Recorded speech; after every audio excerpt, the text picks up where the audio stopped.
I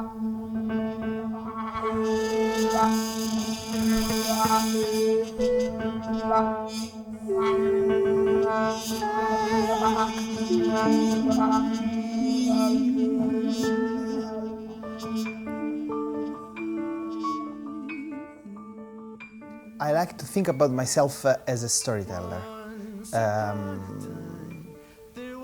in the larger sense of it, of course, in the sense that I love to tell stories through music. It doesn't have to be a concrete story. It can be anything, you know. It can be an emotion, a color.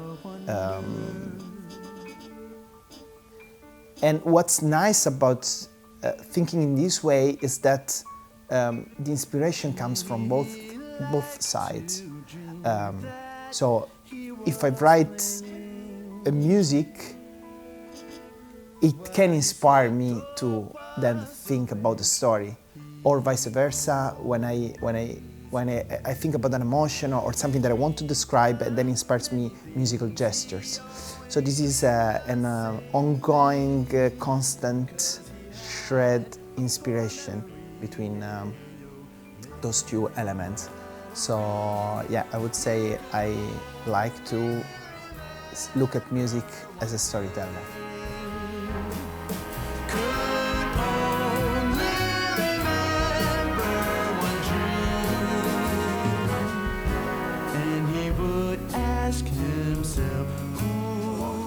Facing one another, they do really parallel harmonies because they go parallel. When you play at the beginning the tune together with the clarinet, you can be a little bit more present.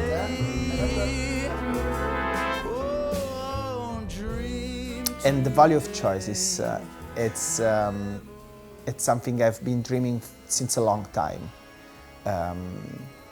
It was back in 2017 when I won my first award for big band writing, and there I really said, after this, this nice confirmation, and then I said I want to make a big band album, but I don't have the money. And also I felt it was not the right moment because I felt artistically I needed to grow still.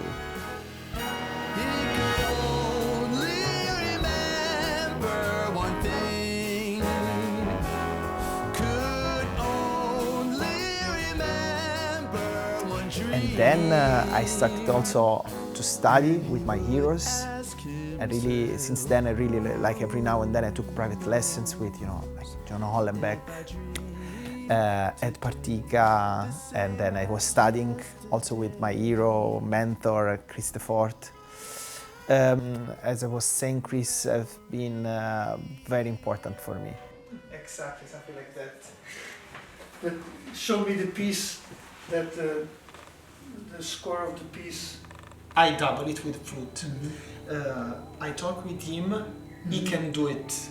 Of course, everything is about the quality of the sound, like if it's gonna be nice or not. Plus it's flugelhorn. So then I thought maybe I can change it to trumpet with a bucket.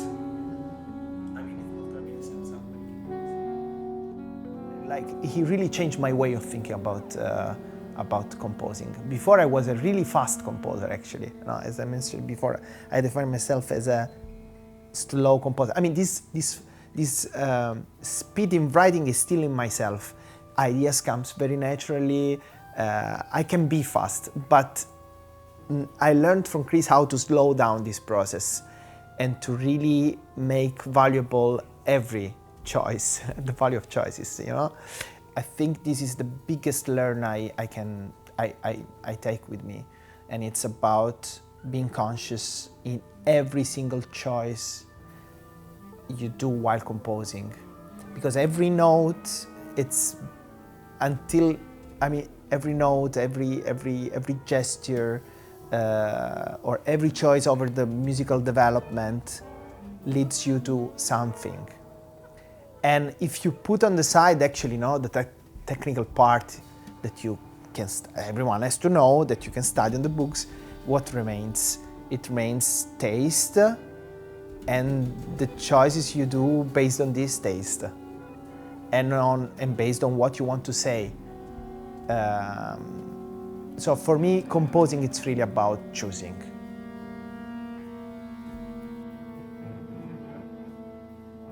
Tu as besoin qu'il va plus proche au micro ou c'est bien la même position?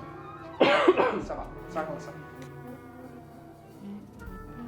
As a composer, one of the first things you have to learn is to develop an imagination of what you write, especially when you are dealing with big orchestras or big ensembles. You know, like, it's not that, I mean, you need to create a picture of what it will sound, listening to all those things that I had in my head until a day before. It's amazing. I mean, it's beautiful. It's fantastic. And then especially in this album, because I really chose the people. Even most of the tracks, actually, I finished or I even composed them after choosing the people that would play in the band.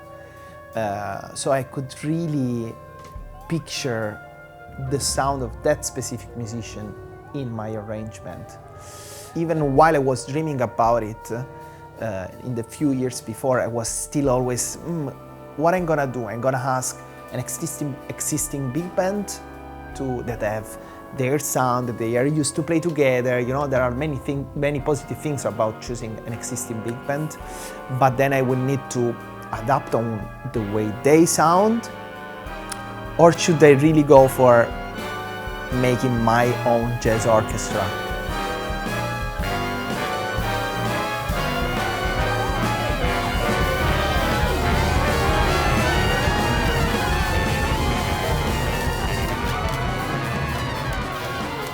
There is a moment that I will never forget. I mean, it's not, I don't know. We were there recording, was already the second day of recording. And unfortunately, my loved drummer was sick the second day. Daniel got sick, and so I was, oh no, I'm not gonna have my sound in the album, the sound that I wanted. The guy, also he was frustrated. I mean, it's a really disaster when it happens. I mean, it's not, also considering what I told before, no, like I really chose every people, and especially the rhythm section in a big band album, it's so important. So it was a big hit. I think I lost 10 years of my life that morning.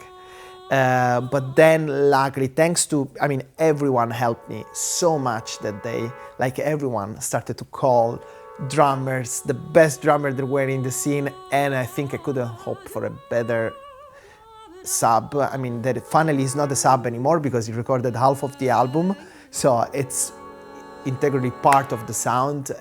Tony Vitacolonna, he did a great, amazing job.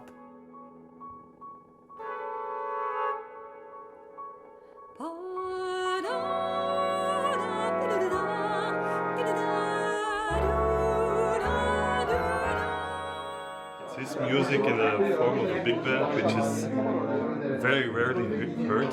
I would even say never heard in this world, this kind of music. Actually, I'm saying it as a joke, but it's true.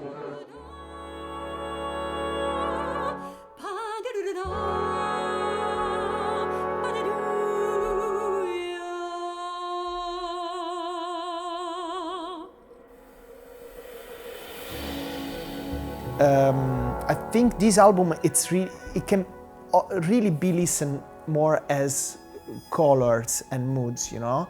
And I really hope that a listener will be open to just immerse himself into this magma of sound and read whatever he needs to read in it.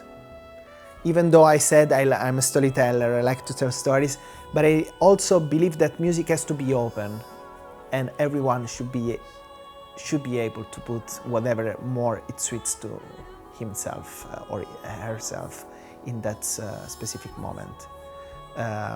So I really hope people would listen to this album with this openness and desire to let themselves go.